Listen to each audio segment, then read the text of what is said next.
आप अलैहिस्सलाम बड़े ख़ानदान में आए, छोटी मोटी चीज़ लेकर नहीं आए।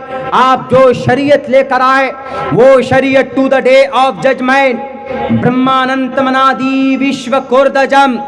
अल्लाह के नबी अलैहिस्सलाम ने एक मौके पर फरमाया था, ए फातिमा डरो मत, ए फातिमा घबराओ मत, जिस शरीयत को, जिस कुरान को मैं लेकर आया हूँ, दुनिया के एक एक घर तक इसका कलिमा और इसकी आवाज पहुंचेगी और इसकी अच्छाई को पहुंचाकर अल्लाह तबारक व तआला पहुंचाएगा जरूर।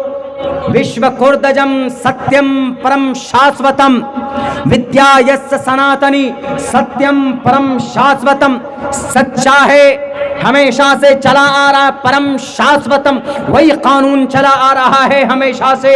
अल्लाह का कुरान कोई पुराना नहीं होता। अल्लाह के कुरान का फरमान किसी खास जमाने के लिए नहीं है, सिर्फ समझाने, समझने और समझाने की जरूरत है। मैंने अभी आपके सामने एग्जाम्पल पेश किया। लोग जो कहेंगे कि आपके कुरान में तो जनाब डॉक्टरी है ही नहीं, आपके कुरान में जनाब प्रोफेसर की पढ़ाई नहीं है, आपके कुरान में मौलाना साहब इंजीनियरिंग नहीं है, आपके कुरान में एकेडमिक क्वालिफिकेशन नहीं है। सारी चीज the Quran have the lot of thing, but we are not able to understand the Quran Karim. We are not able to completely the know the every situation, every moment and every command of Allah subhanahu wa ta'ala. Allah subhanahu wa ta'ala sent down to the earth and to teach the people. And the Prophet Muhammad sallallahu alaihi wasallam mentioned in the Holy Quran, ये मत समझना कि मदरसे में पढ़ने वाला सिर्फ अरबी जानता है, सिर्फ जनाब उर्दू जानता है। मदरसे का पढ़ा लिखा संस्कृत भी पढ़कर सुना सकता, मदरसे का पढ़ा लिखा अंग्रेजी में तकरीर करके सुना सकता। मैं एक तालिब इल्म हूँ, I M a student, I am a former student of Madrasa. I have spent and 14 years completely in madrasa, in the various madrasa, and I completed my Fazila course from Darul Deoband. When I went to Bangalore, I decided to complete my graduation and diploma course in English language, and I completed my comparative studies in Bangalore, from Bangalore. ऐसा नहीं है कि मदरसे का पढ़ा लिखा एक टोपी और दाढ़ी वाला अंग्रेजी नहीं पढ़ सकता, अंग्रेजी नहीं बोल सकता। अंग्रेजी बोलना कोई क्या मॉडर्न की अलामत है कि अगर कोई अंग्रेजी बोलता है तो नहीं जनाब यही बड़ा आदमी आ गया। अंग्रेज लैंग्वेज अंग्रेजी हो, अरबी हो, सारी लैंग्वेज किन की पैदा की हुई? अल्लाह तबारक व तआला की पैदा की हुई सारी लैंग्वेज। आज कोई अंग्रेजी बोले तो वाह क्या मौलाना अरे आदमी अंग्रेजी बोलता। अभी की बात कौन सी? मैं बता रहा हूँ आपको, यही आप ही के प्रोग्राम के लिए अब्दुल बारी साहब बहुत परेशान थे। हमारा प्रोग्राम 16 को बिजनौर में था और 17 को हमको मुरादाबाद से राजधानी पकड़ के यहाँ पहुँचना था, लेकिन इत्तेफाक से मेरे 2 प्रोग्राम अचानक कैंसिल कर दिए गए उत्तर प्रदेश में। अचानक जिस दिन प्रोग्राम था उसी दिन। क्यों? यूँ कहा कि ये मौलाना अगर इनका बयान होगा, अगर इनकी तकरीर होगी तो इस डेट में नहीं होगी, परमिशन नहीं मिलेगा आपको, मना कर दिया। अगला प्रोग्राम भी सेम उसी सिचुएशन का। तो हम आज पहुँचने के बजाय एक दिन का तत्काल टिकट निकाल करके हम पहुँचे। तो हमारा सीट नंबर था 22 नंबर सीट था हमारा। तो जैसे ही बैठे ट्रेन में तो गार्ड हमको बोलता है कि मौलाना आप क्यों घुसे मौलाना इसमें, आपको पता है कि राजधानी है। हमने कहा कि राजधानी ट्रेन ही है ना, बुर्राक तो नहीं है कोई। तो बोलता आपकी सीट नंबर क्या है? हमने कहा माई बर्थ नंबर इज 22। हमने ऐसे बताया माई बर्थ नंबर इज 22। सही प्रोनाउंसिएशन अंग्रेज लोग ऐसे बोलते हैं, आधे चबा के बोलते हैं, आधे वो बोलते हैं। हमने कहा कि माई बर्थ नंबर इज 22। 22 का मतलब 22। एक होता 22 पूरे बोलते हैं, लेकिन जब अंग्रेजी में आप अमेरिकन एक्सेंट वॉइस में बोलेंगे या ब्रिटिश इंग्लिश में बोलेंगे तो चबा चबा के बोलते हैं। जैसे Allah's mercy and blessings we are coming here, इस तरह की बात बोलते हैं, उसमें थोड़ा अंग्रेज की तरह लगता है। तो हमने कहा कि माई बर्थ नंबर इज 22। वो बोला कौन सा कोच? हमने कहा कि कम बखत कोच समझ में आ रहा। हमने कहा कि मेरा बर्थ नंबर 22 है, मैंने ये बोला। महसूस तो हुआ होगा उसको कि हमने सोचा था कि मौलाना लोग राजधानी में नहीं आ सकते।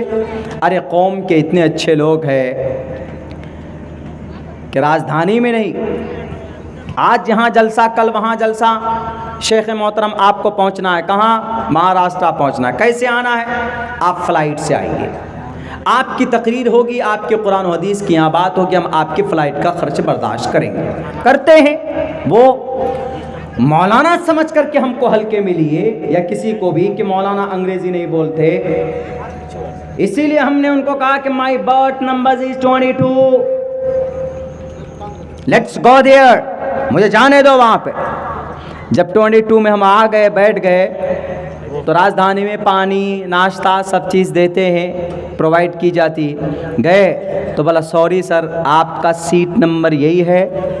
हमने कहा कि यस यही मेरा नंबर है। आखिर में बेचारा वो सलाम भी किया, बोला हमारा खुशीनामा दीजिए कुछ, फिर हमने उसको कुछ पैसे वगैरह दिए। तो ये है कॉन्सेप्ट बना हुआ।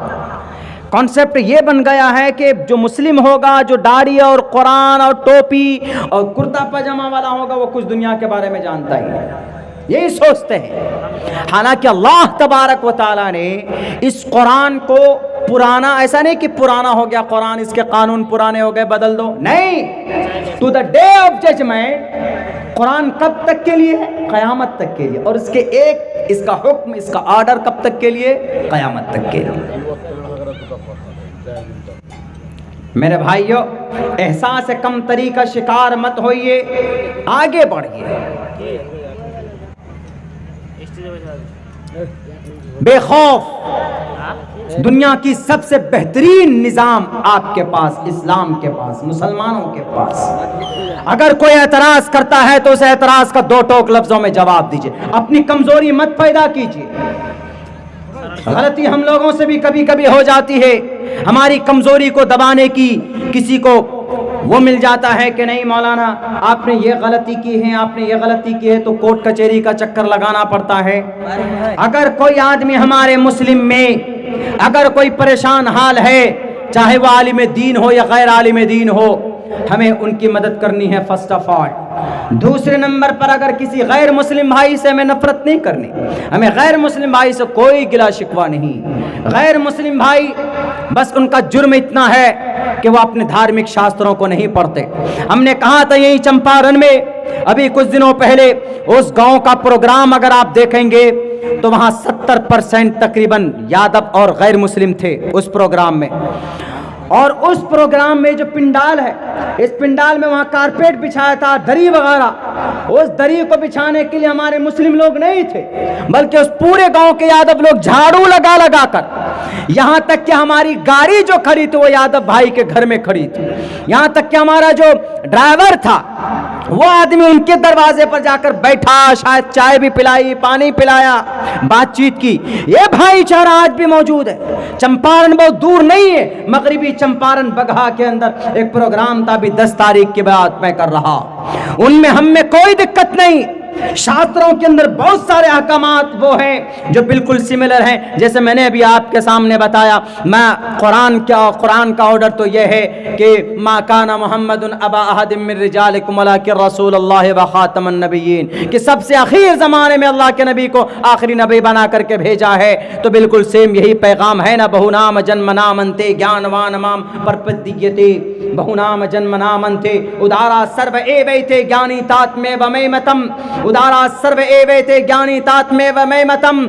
आस्तितः, मानो इस बात को, आस्तितः सर्व एवैते ज्ञानी, और जिसको मेरा ज्ञान होता है, जिस पर मेरी कृपा होती है, उसी को मैं अपना ज्ञान दिया करता हूं, गैरों को नहीं। कोई होम मिनिस्टर है, पावर है, तो आप ये मत समझिए कि उस पर ईश्वर की कृपा, ईश्वर की कृपा नहीं है। वो तो अनपढ़ होते हैं बहुत से नेता लोग। वो इंटर को, 10वीं क्लास को, 10वीं क्लास की परीक्षा कहते हैं कि 12वीं के बाद होती, ऐसे लोग चले जाते हैं वहां पर कुर्सी इख्तिदार पर। आप झूठ बोलने लग जाओ आज आज आप सबसे बड़े नेता बन जाओगे। ईश्वर की कृपा उस पर होती है जो कौम के, इस समाज के लिए अच्छा काम करता है, भला करता है। अल्लाह जिसको चुनता है, ऐसे वैसों को नहीं चुनता है नबुवत के लिए, अपने खास बंदों को चुनता है। खास जो बंदे होते हैं उनको चुना जाता है। अल्लाह तबारक व तआला झूठों को नहीं चुनते हैं और शराबियों को नहीं चुनते हैं। और जो हमारे कुरान पर एतराज करते हैं, अहादीस पर एतराज करते हैं, एक एक हदीस को उठा कर देखिए, एक एक कुरान की आयत को उठा करके देखिए। अगर आपको कहीं पर कोई ऐसा लगे कि नहीं यकीनन ये कुरान तो आज के ज़माने में बिल्कुल ख़तरनाक चीज़ है, तो बैन कर दिया जाएगा इस कुरान करीम को। लेकिन अल्लाह की ज़ात पर भरोसा करके हम ये बात कहते हैं, कुरान में ऐसे आदेश कहीं पर भी नहीं।